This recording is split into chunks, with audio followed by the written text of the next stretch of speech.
সম্মানিত সমবেত মুসল্লিবৃন্দ, আজকের আলোচ্য বিষয় কুরবানি। উক্ত বিষয়কে সামনে রেখেই আনুষঙ্গিক কিছু কথা বলেই আজকের খুতবা শেষ করব। আমা তাওফিক ইল্লা বিল্লাহ, আলাইহি তাওয়াক্কালতু ওয়া ইলাইহি উনীব। কুরবানি একটি বিষয় যার শাখা প্রশাখা হিসাবে বহু আলোচনায় এসেছে। তার মধ্যে প্রয়োজনীয় কিছু অংশ আপনাদের সামনে তুলে ধরে খুতবা শেষ করব ইনশাআল্লাহ। আল্লাহ রাব্বুল আলামিন তিনি যে কুরবানির বিধান নাজিল করেছেন, তো এই কুরবানি বলা হয় আল কুরবানু মা ইউতাকাররাবু বিহি ইলাল্লাহি তাআলা।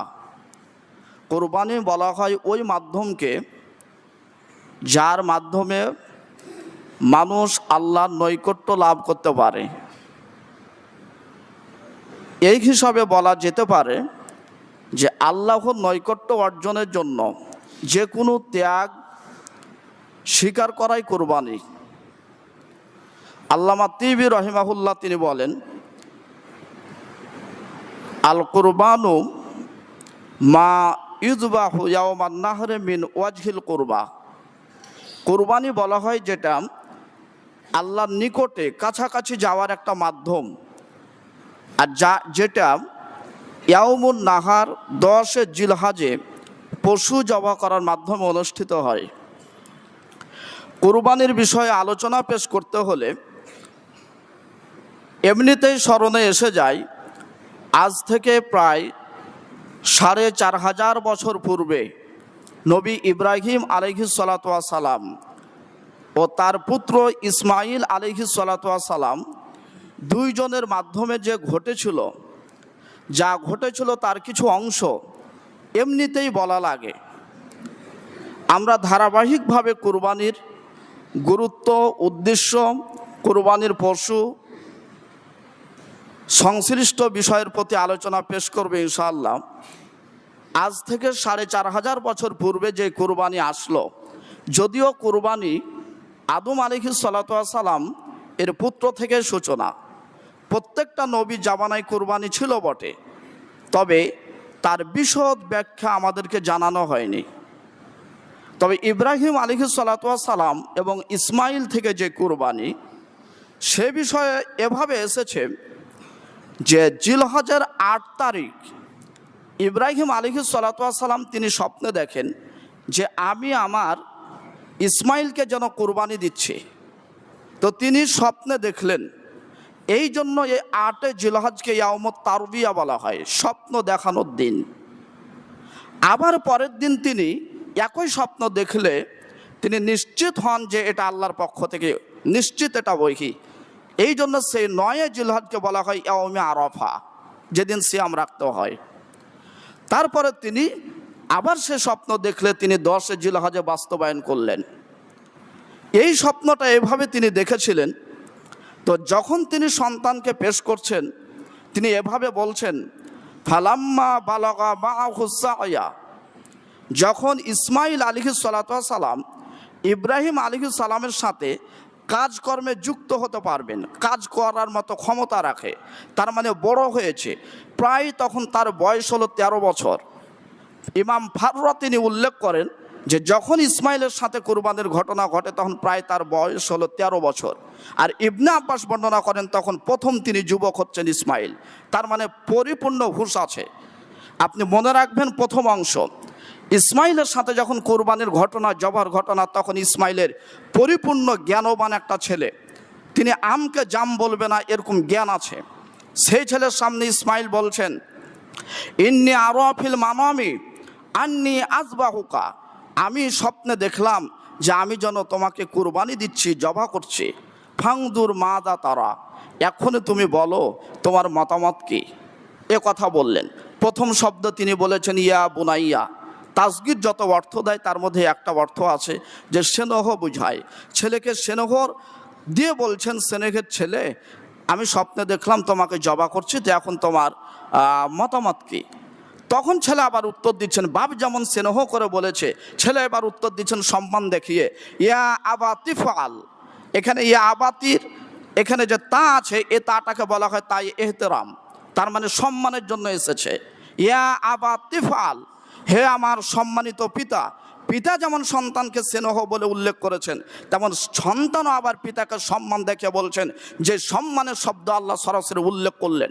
ইয়া আবা তিফাল মা তু উমার, আপনাকে যা আদেশ করা হয়েছে তা আপনি বাস্তবায়ন করুন, আপনি অবশ্যই আমাকে পেয়ে যাবেন ধৈর্যশীলদের অন্তর্ভুক্ত। কুরবানি ঘটনা ঘটছে, ইসমাইল চূড়ান্ত সিদ্ধান্ত যে আমার আব্বা যা আদিষ্ট হয়েছে তাই করুক, অথচ ইসমাইল জানছে যে কুরবানি তার মানে গলা একদিকে যাবে, মাথা একদিকে যাবে, বডি একদিকে যাবে। তারপরও 13 বছরের বাচ্চার কোনো আপত্তি নাই। একে বলে বাপ যেমন ছেলে তেমন। আল্লাহর একনিষ্ঠভাবে ইবাদত করতে হলে পরিবারের সবাইকে একযোগে থাকা উচিত। যদি এখানে ইসমাইল একটু 19-20 হতেন, তাহলে ইব্রাহিম আলাইহিস সালাম তিনি টিকতে পারতেন না, পরীক্ষায় পাশ করতেন না। ইসমাইলের কোনো হিসাবই নাই, অথচ ইসমাইল তিনি চূড়ান্তভাবে বুঝেছেন যে আব্বা যে বলছে আমাকে জবা করবে, তার মানে আমার গলা মাথা একদিকে যাবে, বডি একদিকে যাবে। 13 বছর বয়স, যুবক হয়ে গেছে, তার পূর্ণ হুঁশ আছে, তারপরে ইসমাইল কিছুই বলে না, অথচ তার জীবন চলে যাবে। অথচ আপনার আব্বার সাথে আম্মার সাথে এত বাধাবাধি কেন? টাকা নিয়ে 1000 দিয়েছিলেন আর 500 বেশি চেয়েছে, তাই আপনি থামতে পারছেন না। অথচ আপনি গবেষণা করে দেখেন, রিজিক শব্দের ব্যাখ্যা দেখেন। রিজিক যাকে বলা হয়, একটা সার্বজনীন বিষয়কে রিজিক বলা হয়। রিজিকের যত স্তর আছে, শরীরে সুস্থতা, তারপরে অসুস্থতা, এভাবে যত রিজিকের স্তর আছে, তার মধ্যে সবচাইতে নিম্নমানের স্তর হলো এই টাকা পয়সা।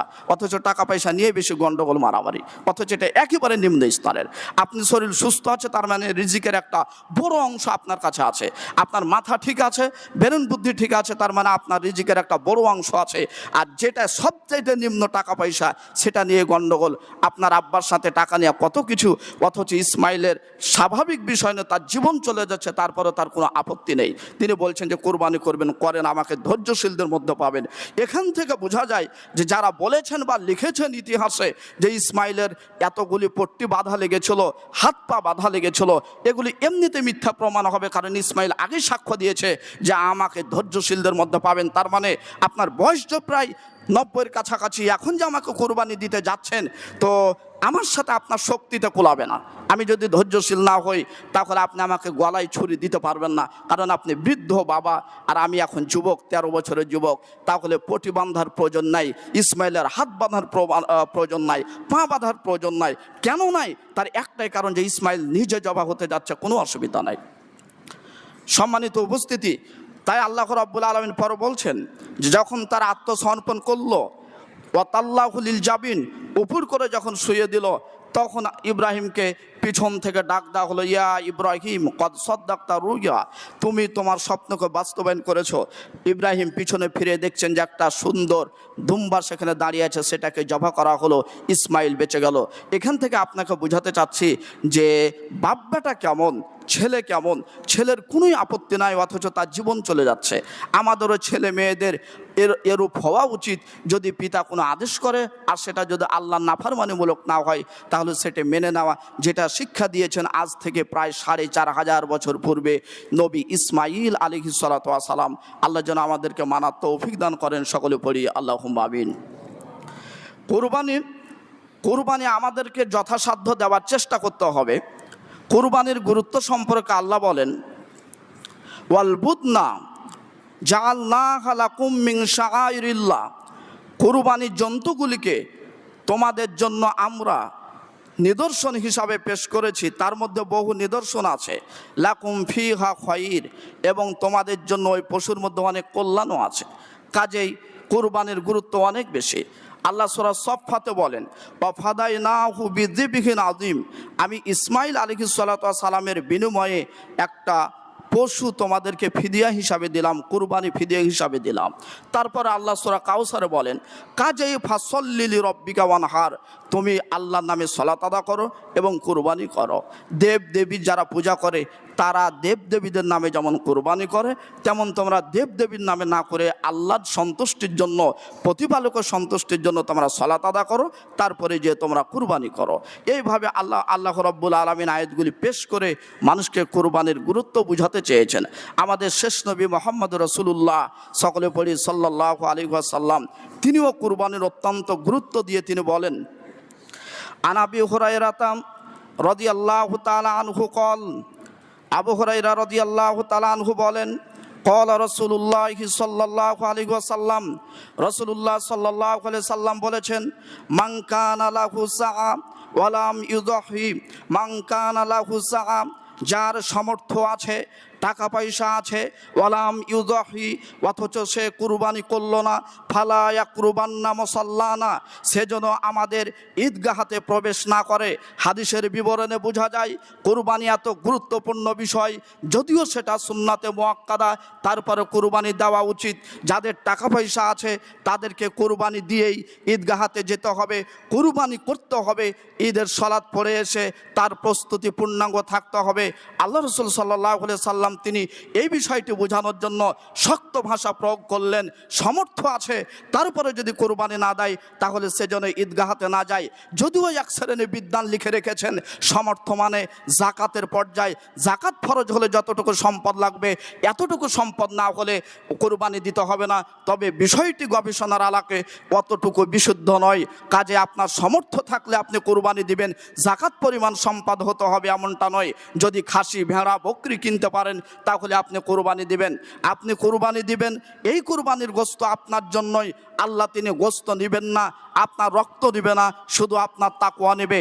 আল্লাহ রাব্বুল আলামিন এই বিষয়ে বলেন, লা ইয়ানালাল্লাহু লুহুমুহা ওয়ালা দিমাউহা ওয়ালাকিন ইয়ানালুহুত তাকওয়া মিনকুম, আল্লাহর নিকটে পশুর গোশত পৌঁছে না, পশুর রক্ত পৌঁছে না, ওয়ালাকিন ইয়ানালুহুত তাকওয়া মিনকুম, কিন্তু তোমাদের মধ্যে তোমাদের অন্তরের তাকওয়া কেমন আছে এটাই আল্লাহর নিকটে পৌঁছে। গরু জবাহ করলেন এক জায়গায়, গরু আল্লাহ দেখতে চায় না, গোশত কোথায় আছে এটা দেখতে চায় না, রক্ত কোথায় আছে এটা দেখতে চায় না। আল্লাহ দেখতে চায় যিনি গরু জবাহ করেছেন তার অন্তর কেমন, একনিষ্ঠভাবে আল্লাহর জন্য দিল নাকি মানুষের জন্য দিল, নাকি আত্মীয় স্বজনের জন্য দিল। আল্লাহ রক্ত মাংস গোশত না দেখে আল্লাহ আপনার অন্তরকে দেখেন, আপনার তাকওয়া দেখেন। আর তাকওয়া রয়েছে এখানে, এ বিষয়ে নবী বলেন, আন আবি হুরায়রা রাদিয়াল্লাহু তাআলা আনহু কল, বিশিষ্ট সাহাবী আবু হুরায়রা রাদিয়াল্লাহু আনহু বলেন, ক্বালা রাসূলুল্লাহ সাল্লাল্লাহু আলাইহি ওয়াসাল্লাম, আত্তাকওয়া হাহুনা, আত্তাকওয়া হাহুনা। রাসূল সাল্লাল্লাহু আলাইহি সাল্লাম ইশারা করে তিনি বলছেন, ওয়া ইশিরু ইলা সাদরিহি সালাসা মাররা, তিনবার তিনি ইঙ্গিত করে বলছেন, পৃথিবীর মানুষ মনে রাখো তাকওয়া আছে এখানে, তাকওয়া আছে এখানে, তাকওয়া আছে এখানে। কাজে গরুর গোশত কতটুকু হলো, রক্ত কোথায় গেল, মাংস কি হলো, চামড়া কি হলো, এই অবস্থা আল্লাহ দেখেন না। আল্লাহ দেখতে চান আপনার মনের গতি কি, আসলে সত্যিকারে পশুটা আল্লাহর জন্য জবাহ করেছেন নাকি পৃথিবীর কোনো মানুষকে দেখে, নাকি এতদিন জবাহ করেছিলেন না, এতদিন কোরবানি দিতেন না, মেয়ের বিবাহ হয়েছে, এখন আত্মীয় স্বজন কি বলবে, জামাই আসবে বাড়িতে, এই জন্য কোরবানি দিলেন। আল্লাহ সেই তাকওয়া দেখেন, আল্লাহ কোনো সম্পদ দেখেন না।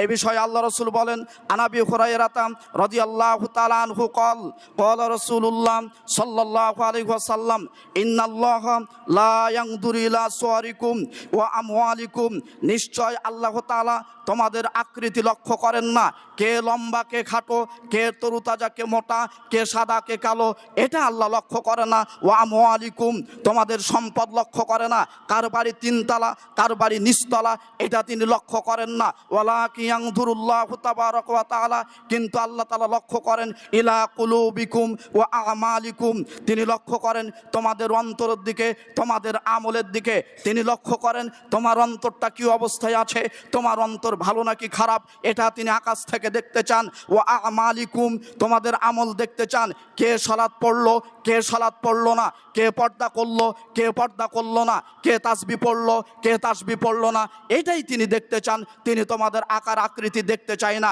হাদিসের বিবরণে বোঝা যায় যারা কুরবানি দিচ্ছে পশুর চাইতে তার অন্তর ঠিক করতে হবে। যেই পশু আসলো, যেখান থেকে কুরবানি আসলো, তিনি হলেন ইব্রাহিম আলাইহিস সালাতু ওয়াস সালাম।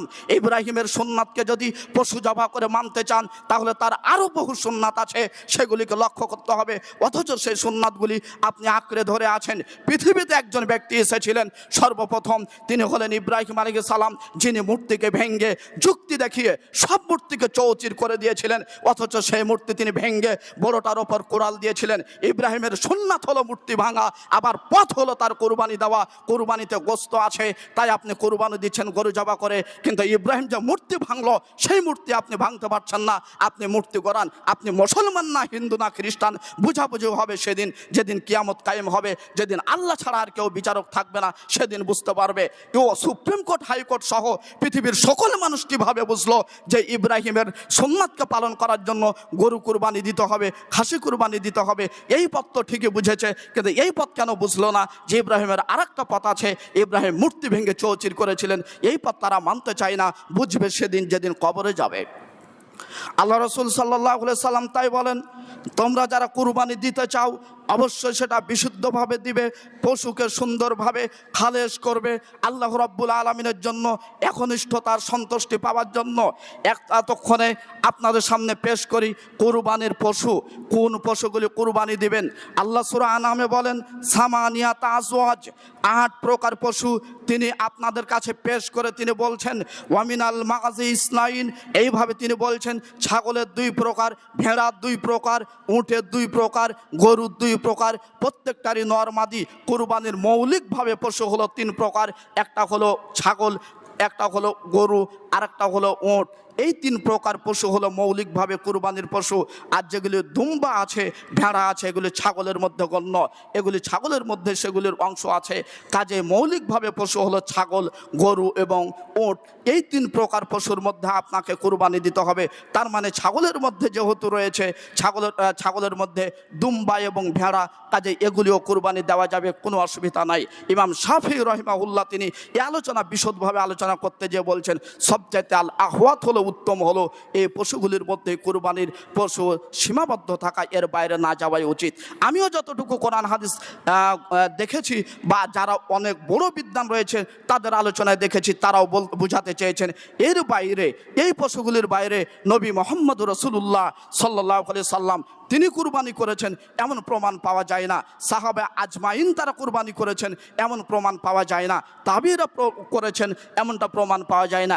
একসাথে তারা আলোচনা পেশ করে এটাই বোঝাতে চাচ্ছেন যে কুরবানির পশু এগুলির মধ্যেই হতে হবে, এগুলোর বাইরে নয়। কাজেই ঘোড়ার গোশত খাওয়া যায়, আপনি কুরবানি দিতে পারবেন না।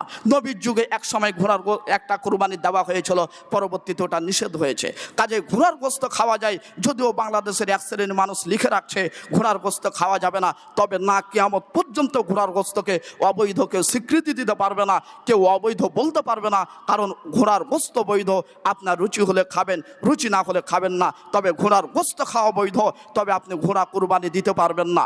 বন্য গাধা যেগুলি রয়েছে সে বন্য গাধার গোশত খাওয়া বৈধ, তবে কুরবানি দিতে পারবেন না। হরিণ খাওয়া বৈধ, তবে কুরবানি হবে না। যেগুলি পশু আল্লাহ তাআলা নির্ধারণ করেছেন কুরবানির জন্য, এই পশু দিয়ে কুরবানি দিতে হবে। তবে এক শ্রেণীর বিদ্বান তারা বলতে চেয়েছেন যে গরুর ওপর নির্ভর করে জামুস, মহিষের কুরবানি বৈধ করা যেতে পারে, যদিও বাংলাদেশে প্রসিদ্ধ নাই বা চলন নাই, প্রচলন নাই।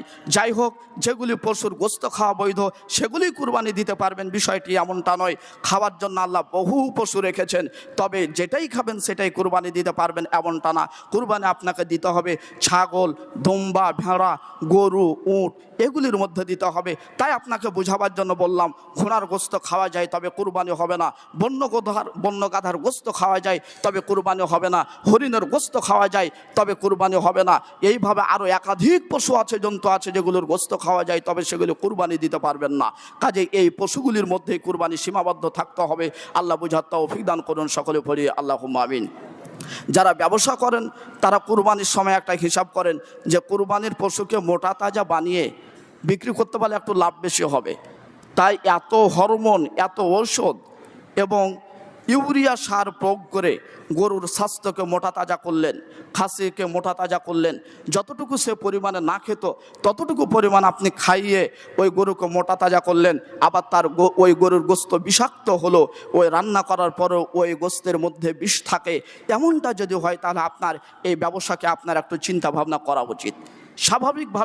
স্বাভাবিকভাবে গরুকে বড় করতে হবে। অতিরিক্ত হরমোন, ঔষধ অথবা এই ইউরিয়া সার প্রয়োগ করে গরুকে গোস্ত তাজা করা যাবে না। যদি করেন তাহলে আপনার নিষেধ, আপনি মানুষের ক্ষতি করলেন, 10 ভাইয়ের ক্ষতি করলেন। এই ক্ষতি করার জন্য আল্লাহ রসুল নিষেধ করেছেন। আন ইবনে আব্বাস রাদিয়াল্লাহু তাআলা আনহু কল, ইবনে আব্বাস রাদিয়াল্লাহু তাআলা আনহু বলেন, ক্বালা রাসূলুল্লাহ সাল্লাল্লাহু আলাইহি ওয়াসাল্লাম, রাসূলুল্লাহ সাল্লাল্লাহু আলাইহি সাল্লাম বলেছেন, লা দরারা ওয়ালা দিরার, তোমরা নিজের ক্ষতি করো না এবং অন্যের ক্ষতি করো না এবং নিজেও ক্ষতিগ্রস্ত হয় না। মানুষের ক্ষতি করতে যেমন নিষেধ করেছেন, নিজেরও ক্ষতি করতে তেমন নিষেধ করেছেন, অন্যেরও ক্ষতি করতে নিষেধ করেছেন। আপনি অন্যের ক্ষতি করতে পারবেন না, নিজেরও ক্ষতি করতে পারবেন না। ওই কুরবানির গরুকে অতিরিক্ত সার খেয়ে, সার প্রয়োগ করে, ইনজেকশন মেরে গোস্ত বেশি করে দিলেন, ওই গোস্ত সমস্যা হলো, 10 ভাই খেয়ে অসুস্থ হলো, এর পাপ একদিন আপনাকে নিতে হবে। কাজে এমন ব্যবসা থেকে বেঁচে থাকা উচিত। যেই কথা বলেছেন আজ থেকে 1500 বছর পূর্বে বিশ্বনবী মুহাম্মদ রাসূলুল্লাহ সাল্লাল্লাহু আলাইহি ওয়াসাল্লাম, কেউ যদি এমনটাই করে তাহলে তার কি হতে পারে এ বিষয়ে নবী বলেন। আনাবি সিরমা রাদিয়াল্লাহু তাআলা আনহু কল, আবু সিরমা রাদিয়াল্লাহু তাআলা আনহু বলেন, ক্বালা রাসূলুল্লাহ সাল্লাল্লাহু আলাইহি ওয়াসাল্লাম, মান দাররা নাসা, যে মানুষের ক্ষতি করলো, জানছে এটাতে ক্ষতি আছে, এই ইনজেকশন করলে গরুর গোস্ত বেড়ে যাবে বটে, তবে ক্ষতি হবে, মানুষ খেয়ে কষ্ট পাবে, পরবর্তীতে কিডনির সমস্যা হবে, ক্যান্সার হতে পারে, তারপরও তাকে বিষ প্রয়োগ করে গরুকে মোটা তাজা করে বিক্রি করে দিল। এই ব্যক্তি যেটা করলো, মান দাররা নাসা আদাররাল্লাহু বি, প্রতিদানে আল্লাহ তার ক্ষতি করবেন। ওয়ামান শাক্কান নাসা শাক্কাল্লাহু আলাই, যে ব্যক্তি অন্য মানুষকে কষ্ট দিবে আল্লাহ তাকে কষ্ট দিবে। রাওয়াহু ইবনে মাজাহ বিসানাদিন সহিহ। আজ থেকে 1500 বছর পূর্বে নবী বলে গেলেন, কেউ যদি কোনো ব্যক্তিকে কষ্ট দেয় প্রতিদানে আল্লাহ তাকে কষ্ট দিবেন। কেউ যদি কোনো মানুষের কোনো পশুর ক্ষতি করে তাহলে প্রতিদানে আল্লাহ তাকে ক্ষতি করবেন। এখন আপনার বয়স 40 বছর, এখন আপনার বয়স 60 বছর, 20 বছর থেকে মানুষের ক্ষতি করেছেন, মনে রাখবেন কয়টা ক্ষতি করেছেন, বসে বসে গণনা করবেন। পৃথিবীতে থাকতে থাকতেই আপনার জন্য ক্ষতি আসবে। প্রতিফল হিসাবে এই সাক্ষ্য নবী দিয়ে গেছেন। এরকে 19-20 করার মতো পৃথিবীর মানুষ নাই। যখন 20 বছর বয়স ছিল, যখন সেনাবাহিনীর অফিসার ছিলেন, তখন কত মানুষের ক্ষতি করেছেন।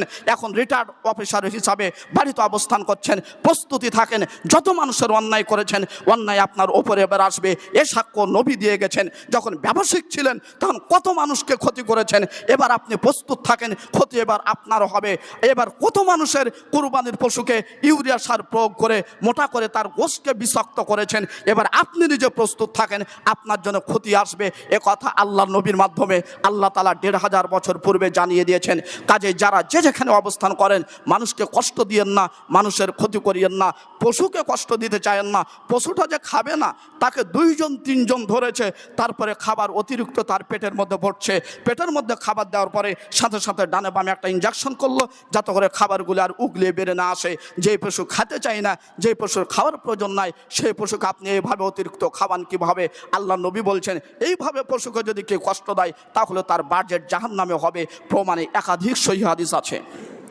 আয়েশা রাদিয়াল্লাহু তাআলা আনহা বলেন, রাসূল সাল্লাল্লাহু আলাইহি সাল্লাম বলেছেন, একজন মহিলা একটা বিড়ালকে বেঁধে রাখলো, বিড়ালটা হইচই করে, কান্নাকাটি করে, বিড়ালকে বেঁধে রেখেছে।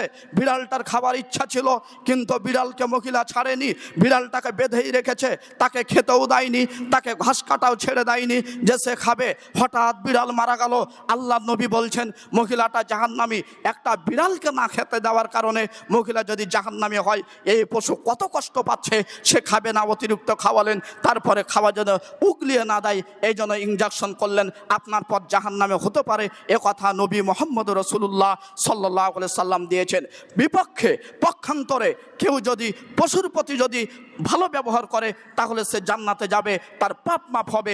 এ বিষয়ে সহিহ বুখারীতে হাদিস এসেছে, আল্লাহ নবী বলছেন একজন মহিলা সারা জীবন বেশ্যার কাজে যুক্ত ছিল, অনেক পুরুষ তাকে ব্যবহার করেছে, কত পুরুষ ব্যবহার করেছে সে জানে না। হঠাৎ করে দেখছেন একটা কুকুর দাঁড়িয়ে আছে, জিহ্বাটা অনেক লম্বা করে বেরিয়ে যাচ্ছে, মনে হচ্ছে তৃষ্ণার কারণে সে মারা যাবে ভাব, পানি পান করতে পেলে সে বেঁচে যাবে। ওই বেশ্যা মহিলাটা এক গ্লাস পানি, কিছু পানি কুয়া থেকে তুলে যেভাবেই হোক তাকে পান করালো। আল্লাহ তাআলা সপ্ত আকাশ থেকে ঘোষণা করেছেন এই মহিলাটা জান্নাতি। যে মহিলার পক্ষে জান্নাতি ঘোষণা হয় মনে রাখতে হবে পাপ তার মাফ হয়েছে, নচেত জান্নাতি ঘোষণা হতো না। আমি আপনাকে বুঝাচ্ছি কোরবানির পশুকে এত ইউরিয়া সার দিচ্ছেন কেন, এত কষ্ট দিচ্ছেন কেন? অথচ একটা পশুকে পানি পান করার কারণে সেটা হলো কুকুর, যার গোস্ত খাওয়া যায় না, তার সাথে ভালো ব্যবহার করার জন্য তার বেশ্যার জেনার সব পাপ মাফ করে আল্লাহ তাআলা থেকে জান্নাতি বললেন। আর একটা বিড়াল যাকে আপনি ডানে বামে দেখতে পান, একটা বিড়ালকে একটা মহিলা বেঁধে রাখার কারণে সে জাহান্নামে চলে গেল। আপনি কোরবানির পশুকে অতিরিক্ত ইনজেকশন দিয়ে যে তরুতাজা করছেন, আর পশু চাই না যে এত খাবো, তাকে 2-3 জন শক্ত করে ধরে বেঁধে রেখে ওই কিছু বোতল দিয়ে তাকে খাবার দিচ্ছে। এ খাবার থেকে বেঁচে থাকা উচিত। যারা ব্যবসায়িক ভাই আছেন যদি খুতবা শুনে বুঝতে পারেন তাহলে আল্লাহর সন্তুষ্টির জন্য আল্লাহকে ভয় করে আপনার ব্যবসায় গরু ছাগল ছানাকে অতিরিক্ত খাবার থেকে বেঁচে থাকার জন্য আপনাকে সবিনয় বিনীতভাবে অনুরোধ রাখছি। আল্লাহ তাআলা বুঝার তৌফিক দান করুন। সকলে পড়ি আল্লাহুম্মা আমিন। এখান থেকে স্পষ্ট প্রমাণিত হয় হাদিসগুলি থেকে যে কুরবানির পশুকে অতিরিক্ত খাওয়া যাবে না, সে স্বাভাবিক খাবে, অতিরিক্ত মোটাতাজা করা যাবে না, স্বাভাবিকভাবে বেড়ে উঠবে, এইভাবেই সেগুলি যাবে, অতিরিক্ত কিছু করা যাবে না। আল্লাহ আমাদেরকে বুঝার তৌফিক দান করুন। সকলে পড়ি আল্লাহুম্মা আমিন।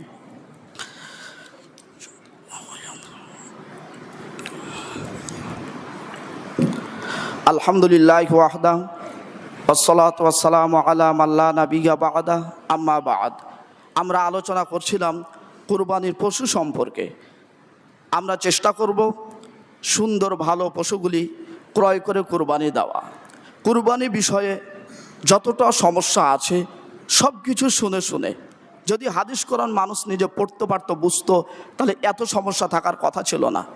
যেখানে কোনো ধাক্কা নেই সেখানে মানুষ সবাই টাইট, যেখানে একটু সুযোগ থাকে সেখানে শুধু মানুষ কথা বলতে পারে। আপনি বাড়ির পক্ষ থেকে আপনার এবং আপনার পরিবারের পক্ষ থেকে একটি ছাগল, একটা গরু, একটা ভেড়া, একটা দুম্বা কুরবানি যদি দেন তাহলে যথেষ্ট হবে। যদিও আপনি অনেক ধনী মানুষ হন, যথেষ্ট এক জিনিস এবং দেওয়া যেতে পারে আর এক জিনিস। আপনি দিতেও হবে যেটা, সেটা একটা হলে যথেষ্ট। আর আপনার টাকা পয়সা আছে, বেশি দিবেন সেটা ভিন্ন কথা, তবে একটা যদি দেন তাহলে এটাই পালন হবে, বিধান পালন হবে।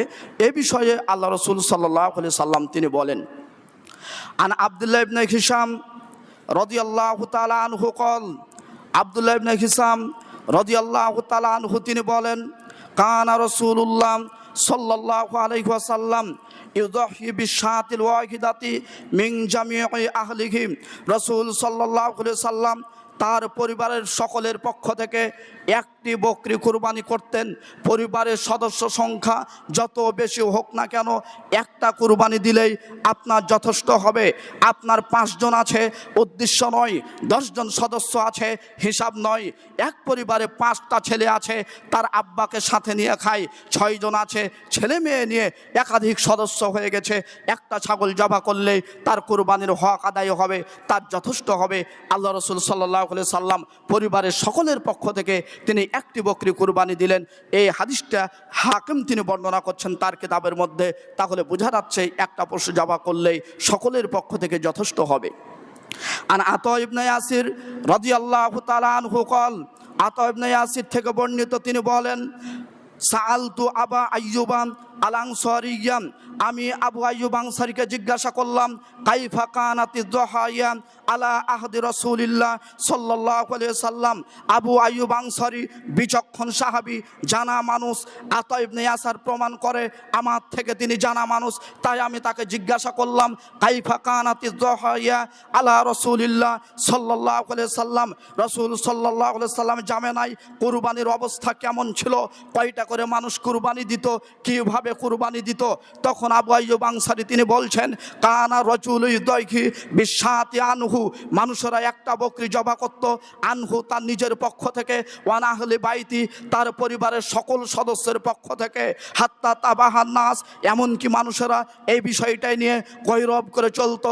কামা তারা যেমনটা আপনি দেখছেন, আউকামা কলা আলাইহিস সালাতু ওয়া সালাম, এই সাহাবীর বিবরণে বোঝা যায় সে সময় একটা করে সাহাবী, একটা করে ছাগল, একটা করে গরু, একটা করে উট নিজের পরিবারের পক্ষ থেকে দেওয়া করে তারা যথেষ্ট মনে করেছিল, যেটা সাহাবীরা একাধিক হাদিস থেকে বর্ণনা করেন। কাজে আপনি 100 জন যদিও থাকেন, তারপরে যদি একটা ছাগল দেন যথেষ্ট হবে, একটা ভেড়া দেন তবুও যথেষ্ট হবে, একটা গরু দেন যথেষ্ট হবে, একটা উট দেন যথেষ্ট হবে, যতই ধনী হোক না কেন। একজন ধনী ব্যক্তি সাহাবী তার কিছু হাদিস পেশ করে, একটি হাদিস পেশ করে আবু সারিহা আনাবি সারিহাতাম রাদিয়াল্লাহু তাআলা আনহু কল হামালানি আহলি বাদামা আলিমতু মিনাস সুন্নাহ, তিনি বলছেন, আবু সারিহা তিনি বলছেন, বিখ্যাত একজন ধনাঢ্য সাহাবী, লক্ষ লক্ষ কোটি টাকার মালিক আবু সারিহা, বহু খেজুরের মালিক, যিনাকে আপনারা চিনতে পারবেন। হাদিস যারা পড়ছেন পড়াছেন, হুদাইবিয়ার সন্ধি 6ষ্ঠ হিজরিতে যখন বায়াতে রিজওয়ান অনুষ্ঠিত হলো, তার মধ্যকার একজন সাহাবী আবু সারিহা, যিনি পৃথিবীতে বেঁচে থাকাকালে তিনি জান্নাতের সুসংবাদ পেয়েছিলেন।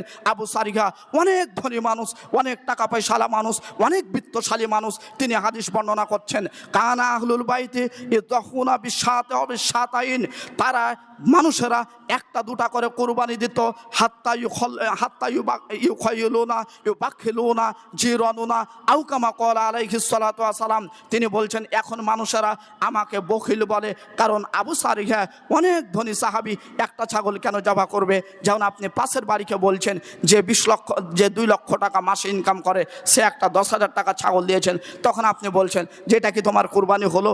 তুমি 2 লক্ষ টাকা ইনকাম করো মাসে, আর কেন একটা ছোট্ট ছাগল কুরবানি দিলে? এ কথা সে বলার অধিকার কারণে তার ইচ্ছা হলে দিতে পারে, কারণ একটা পশুই যথেষ্ট।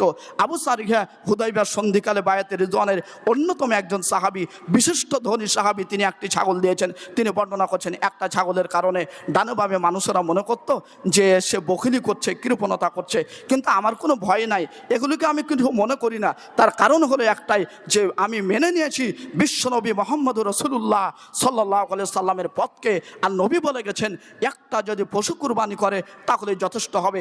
আমি আবু সারিহা অনেক ধনী মানুষ হতে পারি, তবে একটা দিলে যথেষ্ট হবে, এটা নবী বলেছেন। কাজে মানুষ বখিল বললে এটা আমার দেখার বিষয় নয়। একাধিক হাদিস থেকে আপনাকে যেটা বোঝাতে চাচ্ছি, যে একটা পশুই যদি জবা করেন তাহলে আপনার কুরবানি যথেষ্ট হবে ইনশাআল্লাহ। কাজে যে যেখানেই থাকেন গুরুত্ব সহকারে আলোচনা পেশ করার চেষ্টা করছি, আপনি কুরবানি দেওয়ার চেষ্টা করবেন। যদিও বুঝেছেন, জেনেছেন যে আবু বকর ওমর রাদিয়াল্লাহু তাআলা আনহু সমর্থ থাকা সত্ত্বেও মাঝে মধ্যে কুরবানি দিতেন না, এটাকে সুন্নাত ভেবে। তবে এই হাদিসকে সামনে রেখে আপনি ইচ্ছাকৃত কুরবানি ছেড়ে দিবেন, বিষয়টা কিন্তু এমনটা নয়। যদি এই হাদিসটা থাকে, এটা বৈধতার একটা পথ দেখা গেছে বটে, কিন্তু এটা সামনে রেখে আপনি কুরবানি ছেড়ে দিবেন এমনটা নয়। আল্লাহ রসুল সাল্লাল্লাহু আলাইহি সাল্লাম, তার সাহাবীরা ধারাবাহিকভাবে তারা যথাসাধ্য কুরবানি দিতেন, কুরবানি দেওয়ার জন্য আবেগ প্রকাশ করতেন, দিতেন, চেষ্টা করতেন। এখন দেখা যাচ্ছে আপনি 1 বছর দিতেই পারলেন না, তাহলে আপনার জন্য পথ হলো কি আপনি বেঁচে থাকেন, সেটা আলাদা বিষয়। কিন্তু আপনার টাকা পয়সা থাকা সত্ত্বেও আপনি কুরবানি দিবেন না, তো আল্লাহ রসুল কত গুরুত্ব দিলেন যে ঈদগাহাতে যেন না যায়। কারণ আপনি না দিয়ে যে একটা সুন্নাত পালন করছেন ঠিক আছে, তবে কুরবানি দিলে একাধিক পথ কায়েম হবে। সেটা হলো কুরবানি যখন দিবেন তখন আপনি আল্লাহর সন্তুষ্টি লাভ করতে পারলেন, এ গোস্ত ফকির মিসকিন খেতে পেল, তার চামড়া সাদাকা করলেন। এভাবে একাধিক পথ আছে, যার কারণে আপনি কুরবানি দেওয়ার চেষ্টা করবেন। একটা হাদিসকে সামনে রেখেই ফতোয়া মাসালা দেওয়া এগুলি চেষ্টা করবেন না, একটা হাদিসকে সামনে রেখে সব বোঝার চেষ্টা করবেন না। আল্লাহ রসুল সাল্লাল্লাহু আলাইহি সাল্লামের একটা হাদিস এক জায়গায় আছে, সেটা অবশ্যই সত্য, সেটাও সত্য ঠিক আছে, আরও 10টা হাদিসকে নিয়ে এসে আপনাকে পর্যায়ে বুঝতে হবে কোথাকার জন্য কোন হাদিস কোন জায়গাতে বোঝানো হয়েছে। এক হাদিসকে আরেক জায়গাতে ঠেলা দিয়ে আপনি হটিয়ে ফেলে দেওয়ার চেষ্টা করিয়েন না। সম্মানিত উপস্থিতি, যেমনইভাবে এক সময় বলছিলেন যে সূরা ফাতিহা ছাড়া সলাতে হবে না, সলাতে রাকাতি পাবে না, এখন আবার বোঝা গেল, মানুষরা বুঝতে শিখলো যে না, যদি রুকু পাই তাহলে সলাত হয়ে যাবে। ফাতিহা যেমন পড়া ওয়াজিবের মধ্যে গণ্য তেমন রুকু সহ আরও একাধিক আছে। একটা ওয়াজিবের জন্য 5-6টা সব ওয়াজিব মাইনাস হতে পারে কীভাবে, গবেষণা আবার বেরিয়ে আসলো রুকু পেলে রাকাত হয়ে যাবে। অনুরূপভাবে আপনি শুধু আবু বকরের হাদিসকে নিয়ে এসে বলবেন আমি কুরবানি দেবো না, রাস্তা রাস্তা হাঁটছেন আর বলছেন আমি কুরবানি দেবো না, টাকা নাই, টাকা আছে, পর্যাপ্ত পরিমাণ টাকা আছে তো কুরবানি দেবো না, কেননা তো আবু বকর কুরবানি দেয়নি, এভাবে দলিল পেশ করা আপনার ঠিক হবে না, আরও বুঝতে হবে। সম্মানিত উপস্থিতি, যে কথা বলছিলাম, কুরবানি একটা পশু যদি পরিবারের পক্ষ থেকে কেউ দেয় তাহলে এটাই যথেষ্ট হবে। আল্লাহ যেন আমাদের সকলকেই কুরবানি দেওয়ার তৌফিক দান করেন, সকলে পড়ি আল্লাহুম্মা আমিন। টাকা পয়সা যদি বেশি থাকে যথেষ্ট হলো, তবে যদি টাকা পয়সা বেশি থাকে তাহলে অধিক বিতরণের জন্য একাধিক কুরবানি দেওয়া ভালো। টাকা বেশি আছে তাহলে আপনার উচিত যে একাধিক কুরবানি দিবেন। এ বিষয়ে আল্লাহ রসুল বলছেন, আন আনাসিন রাদিয়াল্লাহু তাআলা আনহু কল, বিশিষ্ট সাহাবী আনাস রাদিয়াল্লাহু তাআলা আনহু বলেন, যাহা রাসূলুল্লাহ সাল্লাল্লাহু আলাইহি ওয়াসাল্লাম বিকাবশাইনে, আল্লাহ রসুল তিনি জবা করলেন বিকাবশাইন, দুটি দুম্বা, আমলাহীন সুঠাম সুন্দর দেহের অধিকারী, আকরনাইন শিংওয়ালা দুটি দুম্বা জবা করলেন।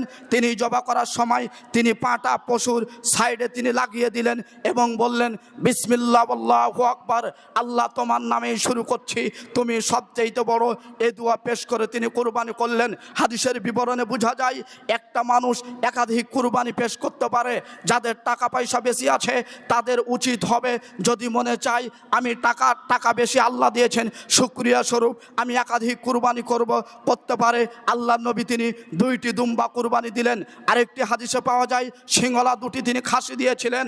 আরেকটি হাদিসে পাওয়া যায় সেখানেও তিনি একাধিক কুরবানির কথা বলেছেন। আন আলীগিন রাদিয়াল্লাহু তাআলা আনহু কল, বিশিষ্ট সাহাবী আলী রাদিয়াল্লাহু তাআলা আনহু বলেন, আহাদান নাবিয়্যু সাল্লাল্লাহু আলাইহি সাল্লাম মিয়াতা বাদানাতিন, নবীজি 100টি উট তিনি পাঠিয়ে দিলেন। তিনি মদিনা থেকে 100 উট পাঠিয়ে দিলেন। তারপরে ফামারানি, আলী নিজে বর্ণনা করছেন, নবীজি 100টি উট পাঠিয়ে আমাকে আদেশ করলেন বেলুহু মিহা, গোস্তগুলি বন্টন করার বিষয়ে। 100টা উট জবাই করা হলে ওই গোস্ত বন্টন করতে হবে। একজন মানুষ স্বাভাবিকভাবে দায়িত্বে না থাকলে গোস্ত বন্টন তেমন হবে না। 100টা উট যদি এই মাঠে দেওয়া যায়, 100টা ছাগল যদি এখানে দেওয়া যায় অনেক হবে। এটা কেন নবী করেছিলেন? বিতরণের জন্য করেছিলেন, ছিল তাবরুয়ানের জন্য। এ কারণে তিনি আলী বলছেন ফামারানি বিলহুমিহা, তার গোস্ত বন্টনের জন্য আমাকে আদেশ করলেন। ফাকসামতুহা, আমি ওই উটের গোস্তগুলো সুন্দর সুষমভাবে বন্টন করে দিলাম। সুম্মা আমারানি, অথবা তিনি আদেশ করলেন বেজিলালিহা, তার ওপরের অংশ সম্পর্কে। ফাকসামতুহা, আমি সেগুলিও বন্টন করে দিলাম। সুম্মা আমারানি, আবার তুমি নবীজি নিষেধ করলেন বিজুলিদিহা, তার চামড়া সম্পর্কে। আবার আমি ফাকসামতুহা, এগুলিও সাদকা করে দিলাম, বন্টন করে দিলাম। হাদিসের বিবরণে বোঝা যায় আল্লাহ রসুল সাল্লাল্লাহু আলাইহি সাল্লাম আজ থেকে 1500 বছর পূর্বে 100 উট তিনি মদিনা থেকে পাঠিয়ে তিনি বিতরণের জন্য তিনি জবা করেছিলেন। এই হাদিস থেকে বোঝা যাচ্ছে নবী যদি 100 উট বিতরণের জন্য জবা করে, আপনি 2 লক্ষ টাকা বিদেশে থাকেন, 2 লক্ষ টাকা মাসে ইনকাম করেন, অনেক দায়িত্ব আছেন, বড় বড় অফিসারে আছেন, 60,000 70,000 মাসে বেতন পান, একটা কেন ছাগল নিতে গেলেন, একটা কেন দুম্বা নেবেন? আপনি একটা যথেষ্ট হিসাবে নেবেন। আর ফকির মিসকিনকে অধিক বিতরণের জন্য একাধিক কুরবানি করবেন। আপনি বড় একজন অফিসার, আপনি কুরবানি দিবেন 5টা, আপনি বড় একটা অফিসার কুরবানি দিবেন 10টা, আর বলবেন যে আপনার ছেলে মেয়েকে বলে দিবেন 6টা ছাগল নিয়েছি, এই একটা ছাগল এটা জবাই করে গোস্ত তোমরা খাবে, বাড়িতে রাখবে, কাউকে দিবে, আর এই 5টা ছাগলের গোস্ত তোমরা হাত দিবে না। এই 5টা ছাগল জবাই করার পরে সম্পূর্ণ গোস্ত তোমরা বন্টন করে দাও, এলাকাতে যত ফকির মিসকিন আছে সবার মাঝে বন্টন করে দাও, ধনী যারা আছে আত্মীয় স্বজন যারা আছে তাদের মধ্যে বন্টন করে দাও। কারণ এ পর্যন্ত যতটুকু কোরআন হাদিস বুঝি, এই কোরবানির গোস্ত সাদকার মধ্যে গণ্য এমন ধারণা পাওয়া যায় না। কোনো মুফতি লেখেনি, কোনো হাদিস বিশারদ লেখেনি, কোনো মুহাক্কিক লেখেনি যে কোরবানির গোস্ত সাদাকার গোস্ততে পরিণত হবে। কাজেই কোরবানির গোস্ত গরিবকে দেওয়া যাবে, ধনীকে দেওয়া যাবে, ফকিরকে দেওয়া যাবে, ধনী আত্মীয় স্বজনকে দেওয়া যাবে, সকলের মাঝে বন্টন করা যাবে, কোনো অসুবিধা নাই। কোরবানির গোস্ত সাদাকার গোস্ত নয়। আল্লাহ রসুল সাল্লাল্লাহু আলাইহি সাল্লাম 100টি উট যদি তিনি এইভাবে জবা করতে পারেন, যারা বিত্তশালী ব্যক্তি রয়েছেন, আমি আপনাদের প্রতি আবেদন রাখবো আল্লাহকে বেশি সন্তুষ্ট করার জন্য একাধিক কুরবানি দিতে পারেন। আল্লাহ যেন দেওয়ার তৌফিক দান করেন। সকলে পড়ি আল্লাহুম্মা আমিন। এ পর্যন্ত কোরআন ও সুন্নাহর আলোকে যতটুকু আলোচনা পেশ করেছি, আল্লাহ রাব্বুল আলামিন আমাদের সকলকে যেন আমল করার তৌফিক দান করেন। সকলে পড়ি আল্লাহুম্মা আমিন।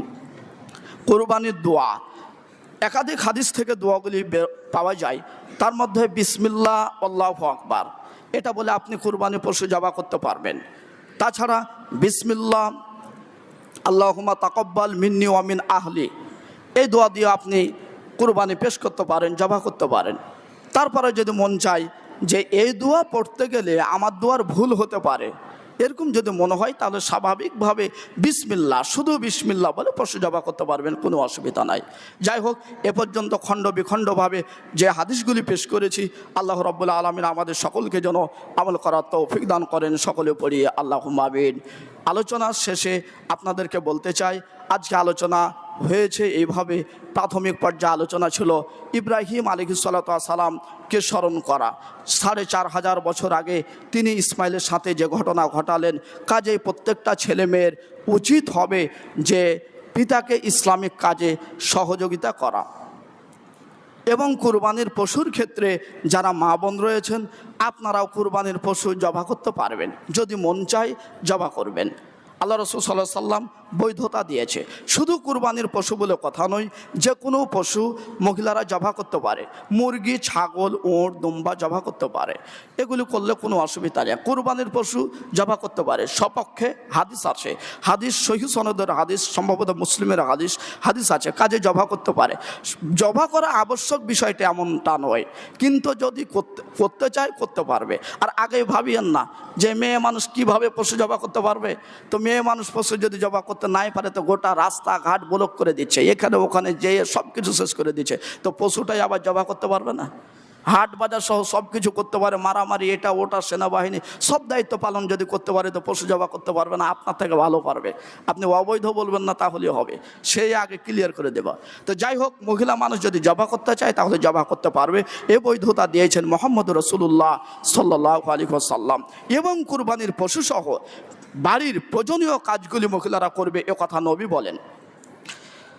আন আয়েশা রাদিয়াল্লাহু আনহা ক্বালাত, আয়েশা রাদিয়াল্লাহু তাআলা আনহা বলেন, আমার রাসূলুল্লাহ সাল্লাল্লাহু আলাইহি ওয়াসাল্লাম রাসূল সাল্লাল্লাহু আলাইহি সাল্লাম তিনি একটি দুম্বা আনার আদেশ করলেন। এমন একটা দুম্বা আনার আদেশ করলেন, ইয়াতাউ ফি সাওয়াদ, যার পা কালো, ওয়া ইয়াবরাকু ফি সাওয়াদ, যার পেট কালো, ওয়া ইয়ানদুরু ফি সাওয়াদ, যার চোখ কালো। এই 3 প্রকার গুণের একটি দুম্বা আনতে বললেন। আনা যখন হয়েছে, ফাউতিয়াম লিউযাহিয়া বিহি, নবীজির নিকটে দুম্বাটি আনা হলো যাতে করে তিনি জবা করেন। যখন দুম্বা আনা হয়েছে, নবীজি দাঁড়িয়ে আছেন, দুম্বা সামনে দাঁড়িয়ে আছে, তখন নবীজি বলছেন, ইয়া আয়েশা, হে আয়েশা, হালুম্মিল মুদিয়া, ছুরিটা নিয়ে আসো। আয়েশা যখন ছুরি নিয়ে এসেছেন, তখন আয়েশাকে লক্ষ্য করে বলছেন, ইসহাজি বিহাদার, এই ছুরিটা নিয়ে এসেছো, পাথরে ধার করে নিয়ে আসো, বালু দিয়ে নিয়ে আসো। আয়েশা বলছেন, হাদিসের বর্ণনাকারী বলেন, ফাফালাত, আয়েশা বলছেন তাই করা হলো। আমি নিজে ছুরিটাকে বালু দিয়ে পাথরের ওপর ঘুষে নিয়ে আসলাম। এবার নবীজি ফাতাবাহা বিহিমা, ওই পশু দুটিকে তিনি জবা করলেন। হাদিসের বিবরণে বোঝা যায়, আয়েশা মহিলা মানুষ, তাকে ছুরি আনার নির্দেশ দিলেন। আয়েশা মহিলা মানুষ, সব শব্দগুলি আমরের শব্দ ব্যবহার হয়েছে, আদেশসূচক শব্দ নবীজি ব্যবহার করেছেন। নবীজি এভাবে হাসি রহস্য করে বলেনি, আয়েশা ছুরিটা আনলে আনতে পারো, ছুরিটা দাও না একটু এনে, এমন কোনো বাক্য বলেনি, যেমনটা অন্য জায়গায় নবীজি আয়েশাকে বলেছিলেন। অথচ এখানে আমরের শব্দ আদেশসূচক বাক্য ব্যবহার করে বলছেন, আয়েশা তুমি ছুরি নিয়ে আসো। যখন ছুরি নিয়ে এসেছেন, তখন আয়েশাকে বলছেন, আয়েশা এটা ধার করে নিয়ে আসো। কিভাবে ধার করবে? পাথরে ঘষে ধার করো। তার মানে বাড়ির কাজগুলি মেয়েরা করবে, এ কথা নবী আজ থেকে অনেক দিন পূর্বে বলে গেছেন। বাড়ির সব কাজ আপনি পুরুষ হয়ে করিয়েন না, স্ত্রীকে এত ভালোবেসে সব কাজ আপনি করিয়েন, আর বউকে শুধু রাস্তা সব সময় খাটের ওপর শুয়ে থন, তখন দেখবেন শরীর মোটা তাজা হয়ে গেছে, এক সময় 5 ওয়াক্ত সালাত এমনি মাইনাস হয়ে গেছে, আর হবে না সালাত। এই জন্য কিছু কাজ করার চেষ্টা করতে হবে। বাড়িতে আপনার একটা স্বাভাবিক কাজের জন্য এত কিছু কেনা করা লাগে। বউ তারপরে চ্যাংরা বউ আছে, তার 18-16 বছর বয়স, ওর হাঁড়ি ধোয়া কাজ আপনাকে কেন করতে হবে? ওর হাঁড়ি ধোয়ার কাজ যদি তাকেই করতে হয় তো বাইরের কাজে কেন আপনি তাকেও বাইরে দিয়ে আসেন? তার মানে হিসাবগুলি নবী মোহাম্মদ রাসূলুল্লাহ সাল্লাল্লাহু আলাইহি সাল্লাম থেকে নিতে হবে। নবী যে আপনার থেকে বহু উন্নত মানের মানুষ, আপনি তো এমএসসি পাস করেছেন, তাই বউকে মোটরসাইকেলে পিছনে নিয়ে ঘুরছেন আর বলছেন বউকে ঠিক রাখতে হবে, বউয়ের সেবা করতে হবে, বউকে স্নেহ করতে হবে। স্নেহ মানে কি? বউকে নাকি কিছু বলতে হবে না, এ কথা নবী বুঝেননি। নবী বুঝেছেন বউকে স্নেহ করতে হবে, ভালোবাসতে হবে, তবে তার যেগুলি কাজ সেগুলিও করাতে হবে। তাই নবীজি বললেন, আয়েশা তুমি ছুরি নিয়ে আসো, পাথরে ধার দাও। হাদিস লম্বা, আর সামনে না গিয়ে এখানে হাদিসটা শেষ করলাম। তার মানে মহিলা মানুষ বাড়ির স্বাভাবিক রান্নাবান্না সহ একাধিক কাজ করবে, যেগুলো পুরুষের সহযোগিতা হবে। আবার পক্ষান্তরে আল্লাহ রাসূল সাল্লাল্লাহু আলাইহি সাল্লাম তিনি বাহির থেকে গেছেন, তারপরে দেখছেন যে আয়েশা রান্নাবান্না হয়নি, তখন আল্লাহ নবী একটু সহযোগিতা করেছেন। তার মানে একজন আরেকজনকে সহযোগিতা করে চলবে, কিন্তু এমনটা না যে শুধু পুরুষে সব কিছু করবে। বাড়িতে যদি আপনার বাড়িতে যদি একটা দড়ি, ওই এক রুমে দড়ি টাঙ্গা লাগে, তো আপনার জন্য 10 দিন পর্যন্ত দড়ি কেন পড়ে থাকবে? বউ টেঙ্গে নেবে, তাহলে তো করতে পারে। কিন্তু আপনি যে ভেবেছেন যে না এটা ওটা করা যাবে না, রসুলের নির্দেশ মোতাবেক চলেন, মোটামুটি শান্তিতে থাকবেন। আর নচেত সকাল থেকে সন্ধ্যা পর্যন্ত বাইরে কাজ করে গেলেন, আর সন্ধ্যার পরে যে নাকি আপনার বাড়িতে সব আবর্জনা বাইরে ফেলতে হবে, পানি আনতে হবে, এটা ওটা করতে হবে। আল্লাহ রসুল বদ্ধতার ফরজ করেননি, আল্লাহ রসুল ফরজ করেছেন শরীর কন্ট্রোল, যাকে পর্দা বলা হয়, এটা তিনি ফরজ করেছেন। সম্মানিত উপস্থিতি, যাই হোক, কুরবানি সম্পর্কে আলোচনা পেশ করতে যে মহিলারা যে পশু জবাহ করতে পারবে এ কথা আল্লাহ রসুল বলেছেন। কারো যদি মন চাই করতে পারে, অন্যকে দিয়েও করিয়ে নিতে পারে। আল্লাহ রাব্বুল আলামিন আমাদের বুঝার তৌফিক দান করুন। সকলে পড়ি আল্লাহুম্মা আমিন। যে যেখান থেকে এসেছেন আল্লাহ যেন সুন্দরভাবে ফিরে যাওয়ার তৌফিক দান করেন। আল্লাহ যেন আমাদেরকে মুমিন মুত্তাকি হিসাবে বেঁচে থাকার তৌফিক দান করেন। আপনাদের ছেলে মেয়ে যে যেখানে পড়াশোনা করছে আল্লাহ তাদের মস্তিষ্ক মেধা যেন খুলে দেন, তারা যেন সুন্দর সুস্বচ্ছভাবে পড়াশোনা করতে পারে। আল্লাহ এই ক্ষমতা, এই যোগ্যতা যেন দান করেন। সকলে পড়ি আল্লাহুম্মা আমিন। আপনাদের মধ্যে যারা অসুস্থ আছে, আমাদের মধ্যে যারা অসুস্থ আছে, আল্লাহ রাব্বুল আলামিন তাদেরকে যেন পূর্ণ সুস্থতা দান করেন। এবং সাথে সাথে আপনারা সামনে যে কুরবানি, কুরবানিকে যেন মূল্যায়ন করতে পারেন, টাকা পয়সা আল্লাহ যেন সহজ করে দেন। আল্লাহ রাব্বুল আলামিন যেন আকাশে কবুল করেন। সকলে পড়ি আল্লাহুম্মা আমিন। আপনাদেরকে পরিশেষে হাদিস না পড়েই মৌলিকভাবে দুটা কথা বলি। তার একটি হলো, যদি টাকা হাতে আজকে নাই, কুরবানি 10 তারিখে হবে, কিন্তু আপনার হাতে টাকা নেই, তবে টাকা আপনি পাবেন 20 তারিখে, হয় বেতন বা অন্যের কাছে। তাহলে এই 10 দিন 15 দিনের জন্য আপনি টাকা কর্জ নিয়ে কুরবানি দিতে পারবেন, সপক্ষে হাদিস আছে। কাজেই এ কথা না বলাই উচিত যে আমার কাছে তো টাকাই নাই, কুরবানি কিভাবে দিব। আল্লাহ রসুল পথ খোলা রেখেছে। আজকে টাকা নাই বটে, এই জুন মাসে টাকা নাই বটে, তবে জুলাই মাসে আপনি একজনের কাছে পাবেন টাকা 20,000 পাবেন। তাহলে এখন কারো কাছে যদি 10,000 কর্জ নিয়ে ধান নিয়ে কুরবানি দেন, তাহলে কুরবানি দিতে পারবেন। তো এই পথ নবীজি কেন দিলেন? কুরবানির গুরুত্ব আছে তাই এই পথ তিনি দেখিয়ে দিয়েছেন। যদি কুরবানির গুরুত্ব না থাকতো তাহলে তিনি এই পথ দেখাতেন না। কাজেই যদি কারো কাছে টাকা না থাকে, তাহলে অন্যের কাছে কর্জ নিয়ে কুরবানি দেবেন, কুরবানির পরে সেটা পরিশোধ করার চেষ্টা করবেন। আর একটা বিষয় যেটা অত্যন্ত গুরুত্বপূর্ণ, সেটা হলো ঢাকা বা দেশের বাইরে চাকরি করেন, বাপ মা সম্পর্কে হিসাব ছিল না, বাড়িতে এসেছেন, তখন বাপের কবর দেখতে পেয়েছেন, তখন আপনার মন চাচ্ছে যে সুবহানাল্লাহ, এতদিন থেকে বাপকে দেখি নাই, বা মৃত্যু অবস্থায় কবরে শায়িত আছে, কি করা যায়? চাকরিতে ছিলাম, তখন বন্ধু বান্ধবের সাথে কথা বলছিলাম, সময়কে সময় পার হয়ে গেছে, আজকে বাড়িতে এসে বাড়ির পিছনে যা মাত্র দেখছি বাপের কবর, মায়ের কবর। তখন আপনি হিসাব করলেন কি, যে যাক বাপ মার নামে একটা কুরবানি দিয়ে দিই। এই অপচেষ্টায় যাওয়ার চেষ্টা করবেন না। মৃত্যু কোনো মানুষের নামে কুরবানি দেওয়া বৈধ নাই। আপনি আমার কথা না বলে আর বহু হাদিস খুলেন, আমার এখন পর্যন্ত যতটুকু জানা, মৃত্যু মানুষের নামে কোনো কুরবানি হবে না। কুরবানির বিষয়ের সাথে হলো জীবিত মানুষের সাথে সংশ্লিষ্ট, মৃত্যু মানুষের সাথে নয়। তবে হ্যাঁ, কুরবানির নেকিতে এখানে আপনার পিতামাতাকে সামিল করতে পারেন দোয়াতে, কুরবানির দোয়াতে, এটাতে সামিল করতে পারেন। তবে একটা পশু একটা পরিবারের সাথে যুক্ত হবে যারা জীবিত। কাজেই মৃত্যু পিতামাতা, মৃত্যু আত্মীয় স্বজনের জন্য কোনো কুরবানি দেওয়ার চেষ্টা করবেন না। যদি দেন তাহলে সেটা হবে না। বিশিষ্ট বিদ্বান যারা হাদিস বিশারদ তারা চেনেন আব্দুল্লাহ ইবনুল মোবারক, যার পিতা মোবারক, যার হাদিসের মধ্যে যার আদালতের বিষয়ে, ন্যায়পরায়ণ বিষয়ে বহু ঘটনা আছে খুব চমকপ্রদ, এবং ঘটনাগুলো বিশুদ্ধ। এত যোগ্য ভালো মানুষ ছিলেন মোবারক, আর তারই ছেলে হলো আব্দুল্লাহ ইবনে মোবারক, আব্দুল্লাহ ইবনে মোবারক। তিনি ফতোয়া লিখতে গিয়ে একটা কথা লিখেছেন, যদি কারো আশা হয়েই যায় যে মৃত্যু মানুষের নামে কোরবানি দিব, আমার বাপের নামে কোরবানি দিব, তো তিনি এক ধাপে গিয়ে বলছেন, তাহলে যে পশুটা বাপের নামে দিবে সে গোস্তটুকু পূর্ণ সাদাকা করে দিবে।